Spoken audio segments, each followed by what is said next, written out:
Prazer estar com vocês aqui mais uma manhã, apesar de não estar com vocês, né, literalmente, mas vamos trabalhar aqui dentro do que Deus nos permite trabalhar. Vamos abrir nossas Bíblias em Marcos capítulo 13. Ler o finalzinho aí do sermão de Jesus. Marcos capítulo 13. Nós vamos ler a partir do versículo 24, foi onde a gente parou na semana passada. Se você não sabe onde foi que a gente parou, tem aí no YouTube, né? Gravado para você poder acompanhar. Colocar no carro aí para ir ouvindo. Ou então eu sou feito pastor Ronaldo, ouvir 2 vezes mais rápido, né? Que bicho é. Marcos, capítulo 13, a partir do versículo 24. Diz o seguinte: mas naqueles dias, após a referida tribulação, o sol escurecerá, a lua não dará a sua claridade, e as estrelas cairão do firmamento, e os poderes dos céus serão abalados. Então verão o Filho do Homem vindo nas nuvens com grande poder e glória. E então ele enviará os anjos e reunirá os seus escolhidos dos 4 ventos da extremidade da terra até a extremidade do céu. Aprendam, pois, a parábola da figueira. Quando os seus ramos se renovam e as folhas brotam, vocês sabem que o verão está próximo. Assim também vocês, quando virem acontecer essas coisas, saibam que está próximo às portas.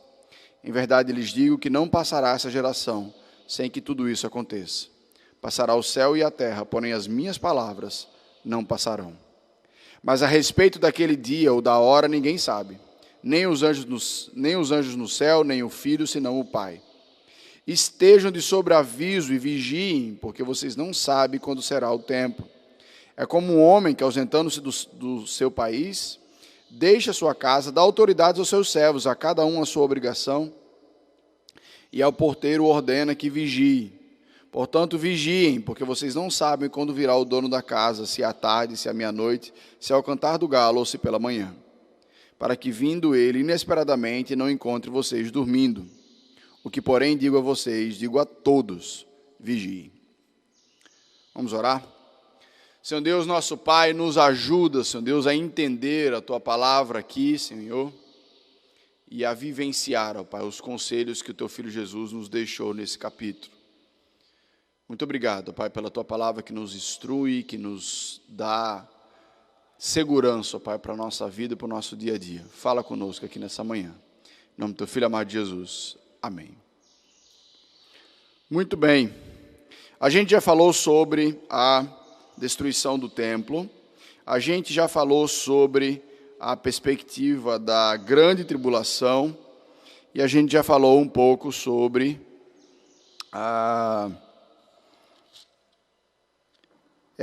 o princípio das dores, né? Que fala sobre os 7 sinais do fim, né? E hoje nós vamos falar sobre o que Jesus está falando aí, sobre a volta de Jesus, né? Como será essa volta de Jesus? Lembrando que os discípulos perguntaram a Jesus sobre 3 coisas, né? Que Jesus falou sobre a destruição do templo e que eles queriam saber quando é que isso ia acontecer, porque para eles a destruição do templo estava associada ao fim do mundo e da volta de Jesus. Então, Jesus fala sobre esses 3 temas, né? A destruição do templo, o fim dos tempos e a sua volta, sem destrinchar muito bem quando cada um vai acontecer ou se preocupar com uma exposição cronológica, vamos dizer assim, né? Então, sobre a volta de Jesus, alguns acham que Jesus já voltou, né? Que ele voltou secretamente ali no ano de 70 depois de Cristo. Eu lembro uma pessoa que eu fui fazer um aconselhamento, uma visita na casa dele. Era uma pessoa que já havia sido da igreja, um líder da igreja. E aí eu conversando com ele, eu falei, mas meu irmão, você não está indo mais na igreja, o que é que está acontecendo? Ele disse, pastor, as notícias que eu estou vendo do mundo, para mim, Jesus já voltou e deixou a gente aqui para sofrer. Eu disse, meu irmão, é mesmo? Eu disse, não, Jesus já voltou e tudo que a gente está vivendo aí é porque Jesus já voltou e a gente está na grande tribulação. Então, existem algumas pessoas que acreditam, né, que Jesus já voltou e que a gente está vivendo uma outra fase, né, histórica, vamos dizer aí. Algumas pessoas até já acreditam, né, que Jesus voltou com o Espírito Santo ali em Pentecostes, e na verdade já está entre nós, né? A gente está só aguardando o fim das coisas, mas Jesus já voltou. E tem outros ainda que creem, né, que a volta de Jesus, na verdade, é só uma ilustração para, na verdade, Jesus vem ao nosso encontro quando a gente morre, né? Algumas pessoas pensam assim. Se a gente pensar em alguma dessas três formas colocadas aí, ou outras que inventarem, né, a gente vai ler essa profecia da volta de Jesus como algo que já se cumpriu, né, vamos dizer assim. Mas o que é que de fato nós podemos aprender com a Bíblia sobre a volta de Jesus? Jesus nos fala que a volta dele vai ser como a vinda de um ladrão. Não como um ladrão para fazer, né, para acabar com tudo.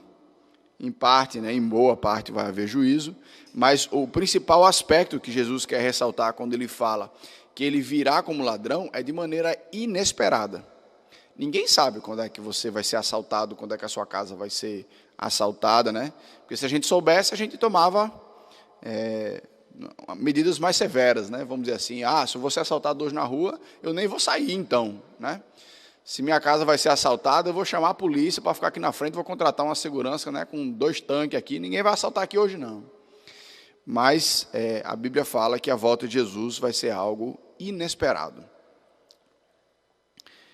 Não existe na palavra de Deus, porque muda um pouco a letra, viu gente? Quando passa fica diferente, não dá para ver o final da frase aí. Não existe qualquer evidência de uma data certa que vai voltar. Tanto é que Jesus coloca aqui, né, que é algo que está reservado exclusivamente para o Pai, né, versículo 32. Mas a respeito daquele dia ou da hora, ninguém sabe, nem os anjos dos céus, nem o Filho, senão o Pai. Então, Jesus coloca como a volta de Cristo, né, esse momento em que o nosso mundo vai ser completamente transformado, como um momento em que está reservado exclusivo aos propósitos e aos tempos do Pai, né? Vamos dizer assim. Mas, na volta de Jesus, a Bíblia nos ensina que será o fim deste mundo e o dia do juízo. Existem muitas profecias no Antigo Testamento falando sobre o dia do Senhor, né? E é interessante que quando fala assim sobre o dia do Senhor, você vai ver o D em maiúsculo na palavra de Deus, né? Falando de um dia específico em que muitas coisas irão se cumprir, né? A gente olha para esse mundo como uma coisa extremamente permanente, mas não é o olhar de Deus para esse mundo. Ele sabe, determinou que vai haver um dia em que esse mundo vai ser completamente transformado, né? No dia da volta de Jesus, a Bíblia fala que vai haver alegria, né, exultação para os crentes, mas que vai haver angústia para os ímpios. Porque a volta do Senhor Jesus, para aqueles que creem nele, é um momento de festa, de euforia, de alegria. Jesus voltou, ele vai agora inaugurar o seu novo reino. Mas para aqueles que não creem em Cristo, é o momento de agora vai vir um juízo.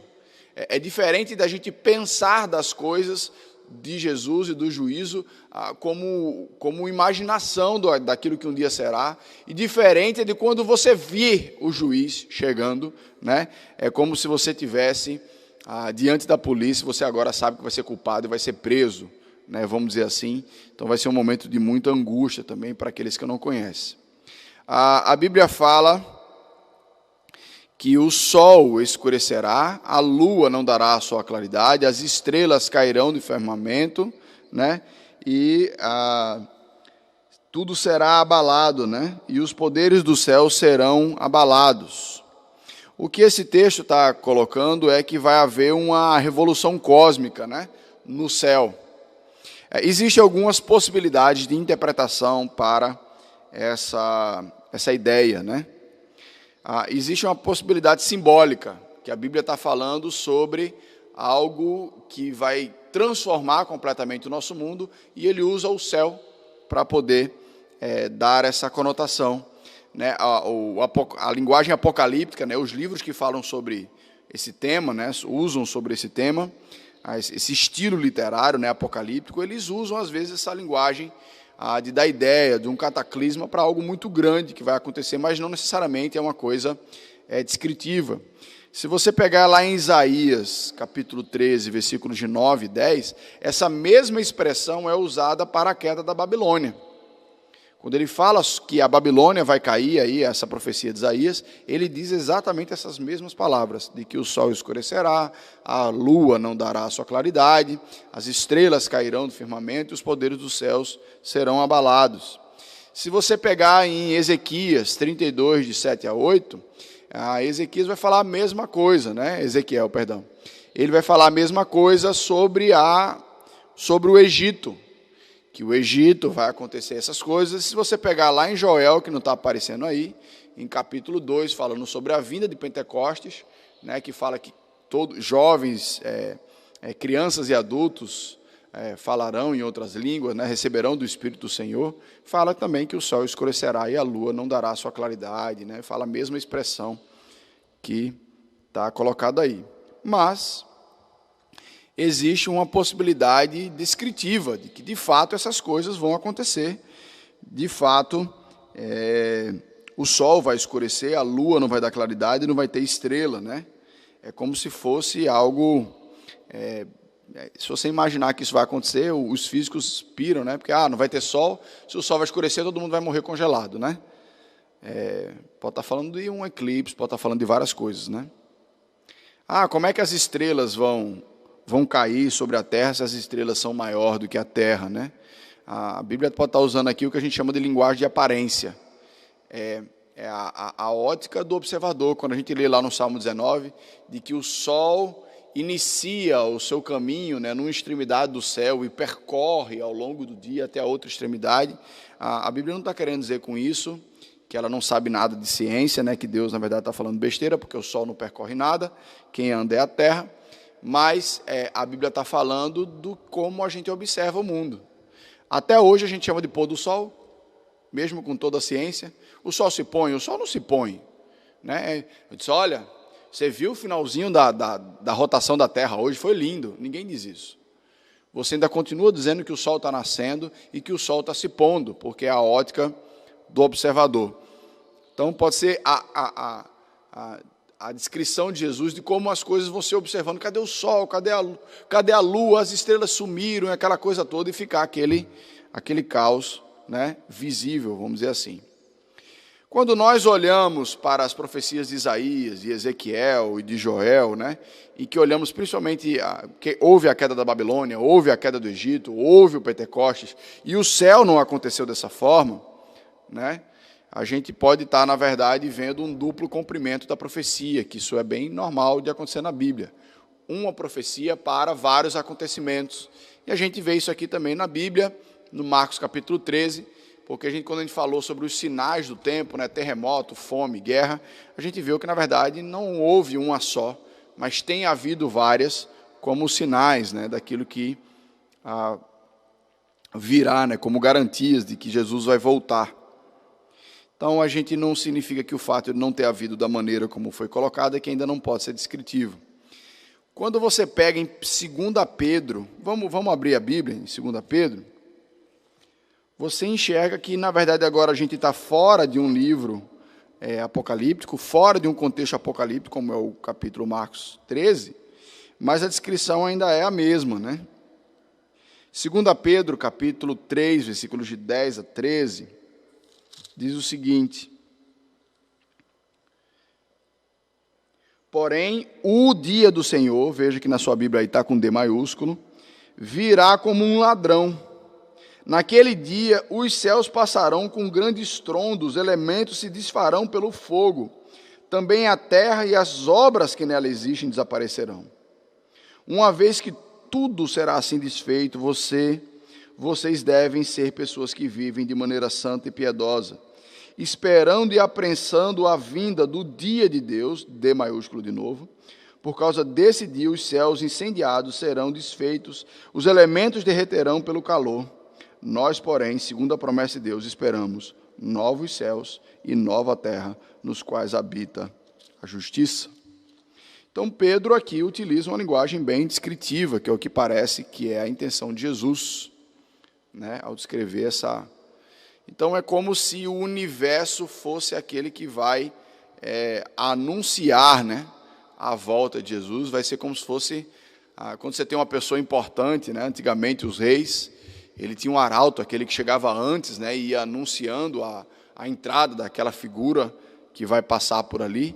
Então, é como se os céus fosse a grande banda que vai anunciar a vinda de Jesus. Aconteceu isso de uma certa maneira, na vinda de Jesus, quando você tinha uma estrela que indicava onde Jesus nascia, você teve aquele coral de anjos anunciando que Jesus iria nascer, né? Que Jesus havia nascido, aos pastores ali. Então, a Bíblia parece descrever que o céu vai prenunciar a volta de Jesus de maneira física, né? A Bíblia nos mostra, meus irmãos, que Jesus virá em grande glória para todos verem. Abra aí sua Bíblia em Romanos, porque é tão importante isso, porque acaba com essa falácia, né, da vinda de Jesus de maneira secreta, que na verdade não é de hoje, né?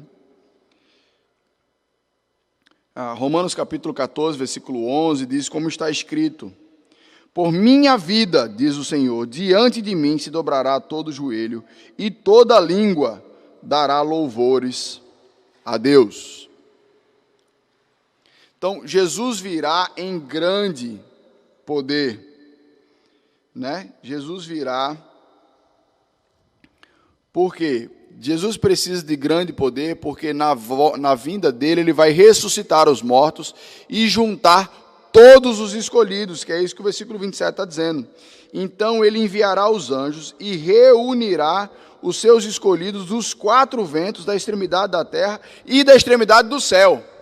Que ele está dizendo, aqueles que estão sobre a terra e aqueles que já estão na glória serão unificados em Cristo Jesus, serão agora um só povo, né? Todos os que já morreram receberão novos corpos, aqueles que estão sobre a terra terão seu corpo glorificado, né, transformado. Deus vai reunir todo o seu povo. Deus vai derrotar completamente a morte vai deixar de fazer parte do nosso dia a dia, o que nos ensina lá em Apocalipse. Deus vai derrotar Satanás, que já está julgado, ele vai agora derrotar definitivamente a Satanás. E agora, aquele que era como advogado vai virar juiz. Jesus, em sua segunda vinda, não vem para salvar, não vem para perdoar pecados, mas ele vem para trazer juízo sobre toda a terra. Então, a volta de Jesus será a vitória final da igreja, né? Vai haver uma tribulação maior do que normal, que a gente estudou isso no domingo passado, né? E vai parecer que a igreja está morrendo, vai parecer que a igreja vai perder, parece que a gente vai ficar com aquela sensação ali de Elias na época de Acabe: Senhor Deus, só eu sobrei que não dobro aos falsos ídolos, né? E Deus fala com Elias, e Deus fala assim: eu preservei 7.000 que não dobraram os joelhos também. Então, no momento em que Cristo virá, a gente vai entender que, na verdade, a igreja não é a coitadinha da história, a escanteada da história, mas tem um papel importante na volta de Jesus, porque é o noivo vindo buscar a sua noiva. Então, nós precisamos aguardar com grande expectativa esse dia que será a vitória sobre tudo e sobre todos. Pedro fala que todas as construções da terra serão destruídas, tudo aquilo que a gente acha lindo, grandioso, maravilhoso, como os discípulos estavam achando a respeito do templo de Jerusalém, que foi destruído. A Bíblia fala que será destruída, em que o nosso Senhor vai voltar. Tem uma ilustração que é interessante, né, que vários pescadores foram para o mar, passaram alguns dias pescando, e quando voltaram, estava aquela grande confusão ali na beira da praia, e os pescadores, um a um, foi achando as suas famílias, depois daquele longo tempo no mar. Antônio, está ali a tua esposa, ali José, a tua esposa. E aí cada um foi achando a sua família, teve um pescadorzinho que voltou, e todo mundo foi embora, e cadê a esposa dele? Não estava lá. Aí ele pegou os peixes que conseguiu, foi para casa. Quando ele chegou em casa, a mulher fez: ah, pronto, oh, que bom que você chegou, meu marido estava ali esperando. E ele disse com tristeza, disse: mas as esposas dos outros pescadores estavam esperando na praia, né? E o que Jesus fala para a gente é essa expectativa da volta dele, que a gente fica vivendo: ah, pronto, quando Jesus voltar, legal, né? Que bom, ele voltou. Mas a diferença de Jesus, quando é que o senhor volta, né? Menino querendo chegar na casa do amigo, né? Já está chegando, virou a esquina de casa, né? Vai lá para o outro lado da cidade, já está chegando, demora muito, cadê meu amigo, né? A Bíblia nos convoca a ter esse tipo de expectativa, né? A minha e a você, para termos com o nosso Senhor. Os discípulos perguntam, né, no versículo 4 do sermão, quando essas coisas sucederão, né? E os discípulos queriam sinais, né, evidências, para poder dar uma calculadinha de quando é que essas coisas iriam acontecer. Mas, como já temos visto, Jesus não estabelece uma cronologia, mas sim garantias, coisas que vão acontecer, coisas difíceis, mas que vão acontecer, como guerras, fomes, terremotos, perseguição. Elas não são eventos específicos de que o tempo está chegando, mas garantias de que elas vão sempre acontecer até a volta de Jesus. O que, na verdade, ele está dizendo é assim: olha, o ser humano ele não vai melhorar até a volta de Jesus.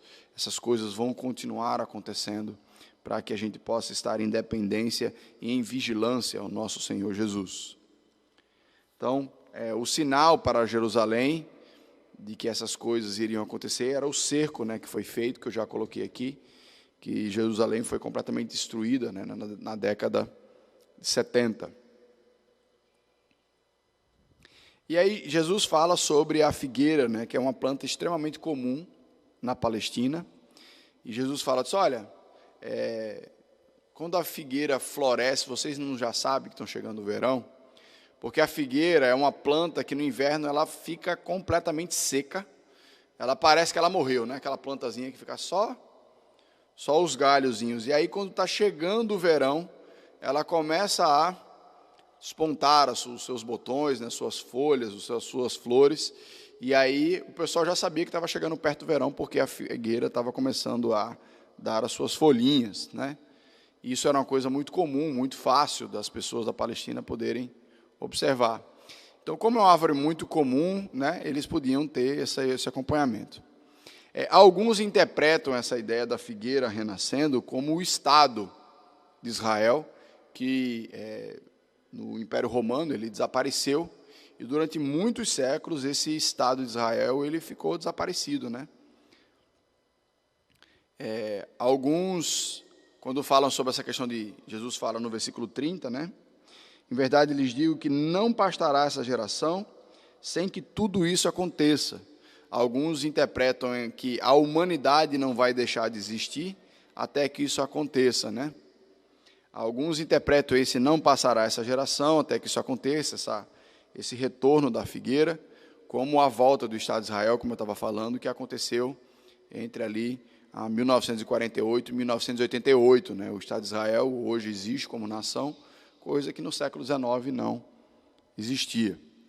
Mas, na verdade, se a gente parar para observar tudo que Jesus falou, da destruição de Jerusalém, fome, terremoto, perseguição, ódio contra os cristãos, de fato aconteceu em 40 anos. Ao longo dos 40 anos após esse sermão de Jesus, tudo isso aconteceu, 40 anos é bem factível dentro de uma mesma geração. Então, toda geração, meus irmãos, viu e ainda virá em vida todos esses sinais. Jesus está dizendo que a gente deve criar expectativa de perseguição, de terremoto, de fome, enfim, de ódio contra os cristãos ainda na nossa geração. E, de fato, a gente tem visto na nossa geração. O que as pessoas não entenderam, algumas, né, é que esses sinais, na verdade, eles iriam se repetir. Fica querendo procurar um evento específico para poder determinar, mas não foi essa a intenção de Jesus. E Jesus coloca aqui, que ele fala, olha, versículo 31, passará o céu e a terra, porém as minhas palavras não passarão. O que é que Jesus está querendo dizer com isso? O céu para a gente traz uma sensação de estabilidade, né? Você dorme, acorda, ele está lá funcionando, ele está lá em pé diante das nossas cabeças, né? E se acontece alguma coisa com o céu, que de fato a gente começa a ficar com medo, porque você não tem controle nenhum sobre o céu.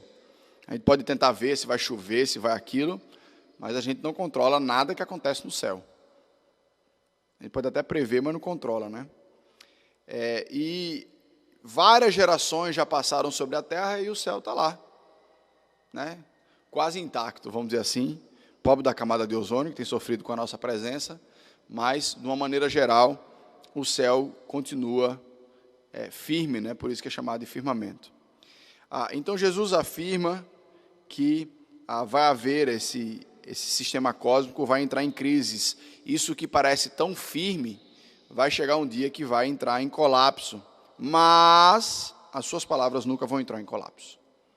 Ele fala, passará o céu e a terra, porque a Bíblia diz que vai ter um novo céu e uma nova terra, mas as minhas palavras não passarão.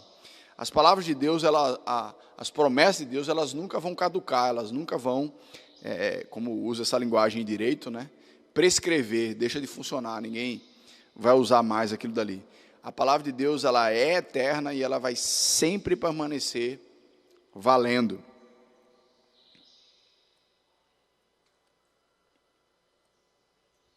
Então, Jesus fala que a gente não vai saber o tempo. Versículo 32, mas a respeito daquele dia ou da hora, ninguém sabe. Gente, qualquer pessoa sensata não deve marcar hora ou data para Jesus voltar. Infelizmente, não foi isso que a gente vê na história, né? Jesus disse, né, também isso, Jesus fala sobre isso aqui em Marcos capítulo 13, quando Jesus ressuscita, lá em Atos, né, os discípulos perguntam a mesma coisa. Abra aí sua Bíblia em Atos capítulo 1.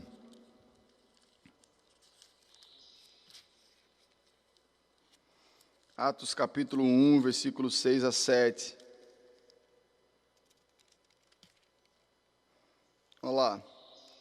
Então os que estavam reunidos com Jesus lhe perguntaram, será este o tempo que o Senhor restaurará o reino de Israel? Jesus respondeu, não cabe a vocês conhecer tempo ou épocas que o Pai fixou pela sua própria autoridade. E aqui, o interessante que eu estava falando sobre, na pregação de Eclesiastes, sobre Cronos e Kairos, né?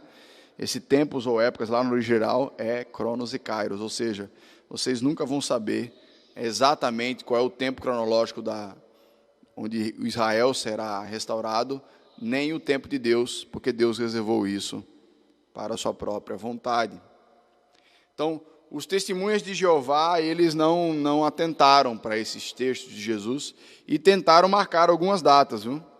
Diz que Jesus ia voltar em 1874, aí ele não voltou, aí agora é 78, aí ele não voltou, agora é 81, aí ele não voltou, é 1910, 1914, 1918, 1925, 75, 84, 94, aí pararam de marcar a data. Então são 1, 2, 3, 4, 5, 6, 7, 8, 9, 10 anúncios proféticos de que Jesus ia voltar naquela data, naquele ano, e Jesus não voltou. O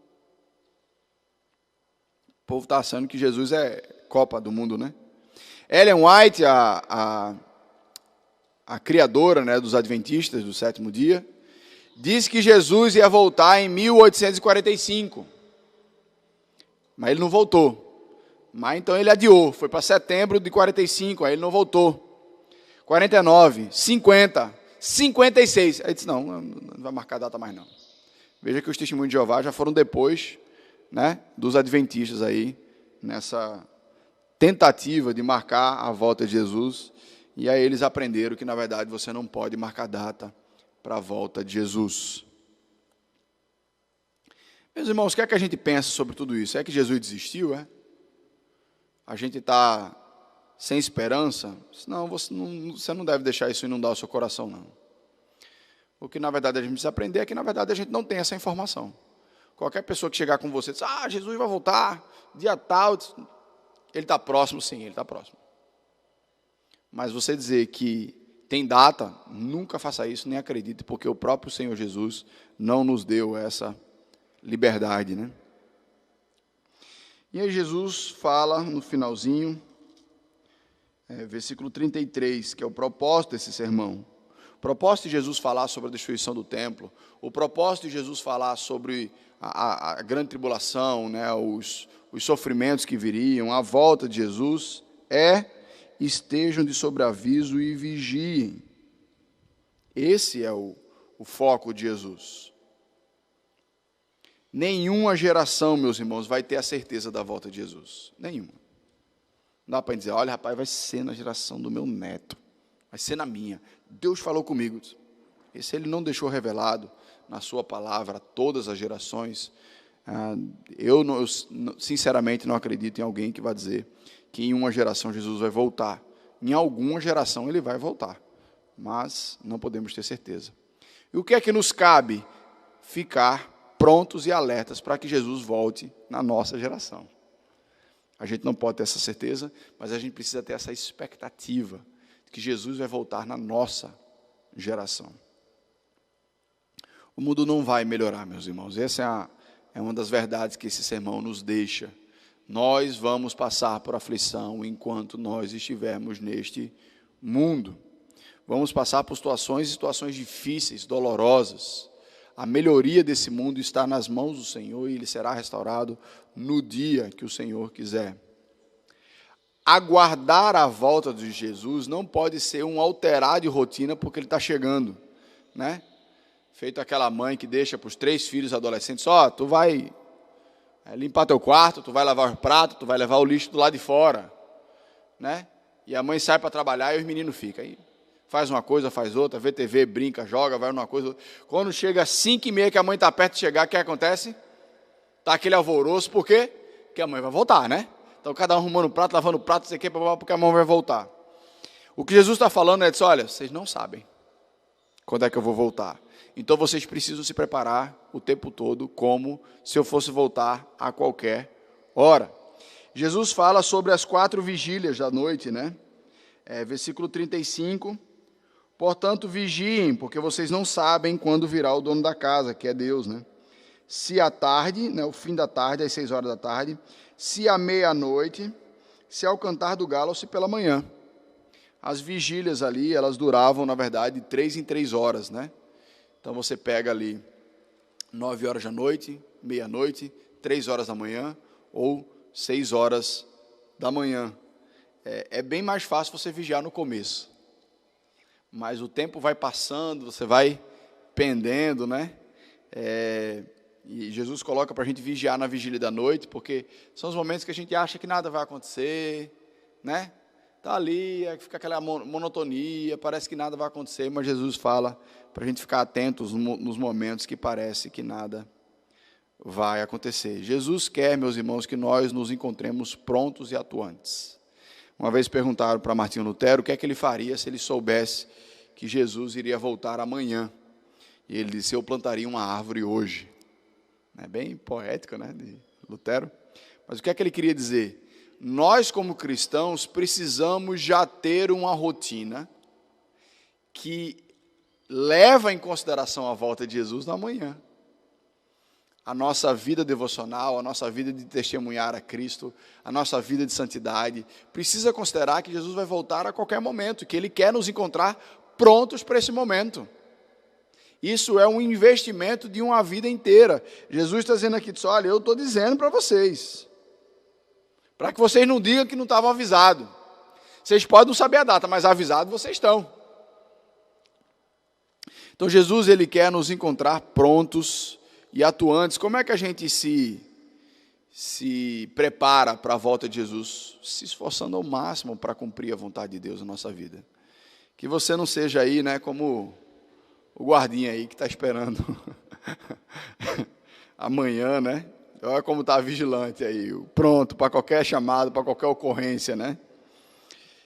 Para que a gente não seja pego de maneira desprevenida.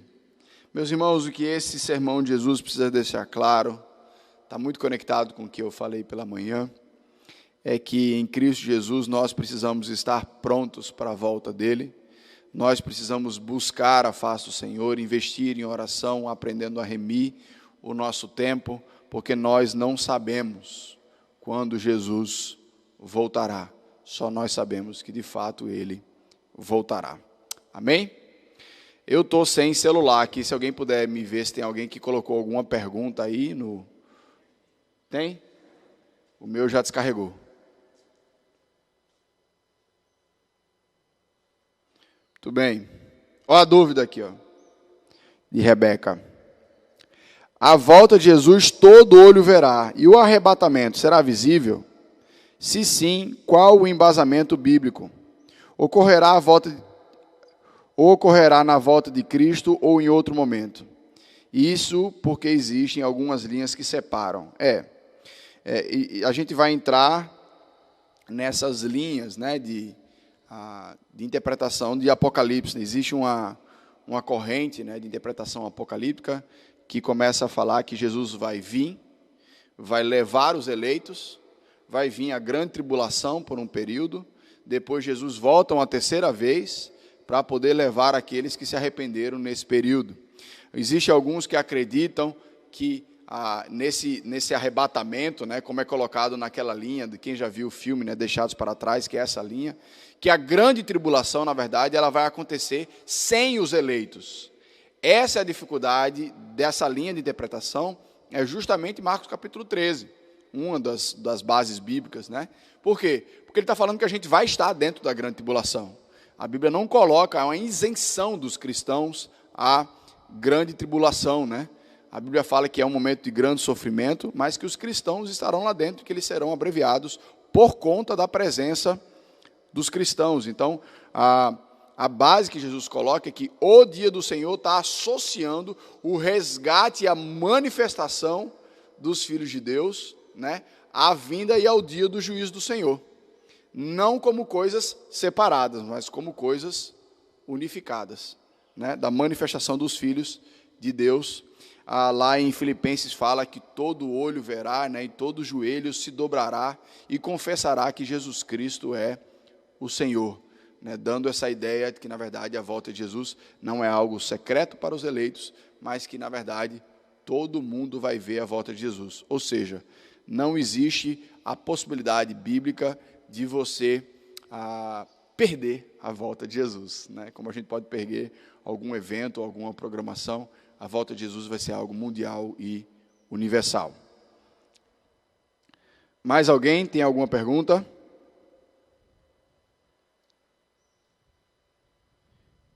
Aqui não tem. Meus irmãos, se você quiser fazer mais alguma pergunta, pode vir no meu particular também, eu posso responder.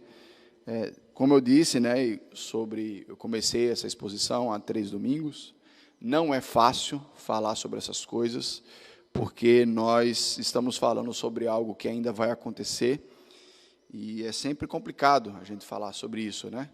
Para você ter uma ideia, o reformador, né, João Calvino, que é uma grande referência para a gente, ele comentou todos os livros da Bíblia, exceto Apocalipse, porque ele disse que achava que não estava apto, preparado para poder comentar o livro de Apocalipse. Então, não é uma coisa fácil ilustrar, explanar sobre essas coisas, como se nós, por sermos pastores, estudiosos da palavra, a gente sabe todas as coisas, porque, de fato, tem muita coisa que Deus reservou para a sua onisciência.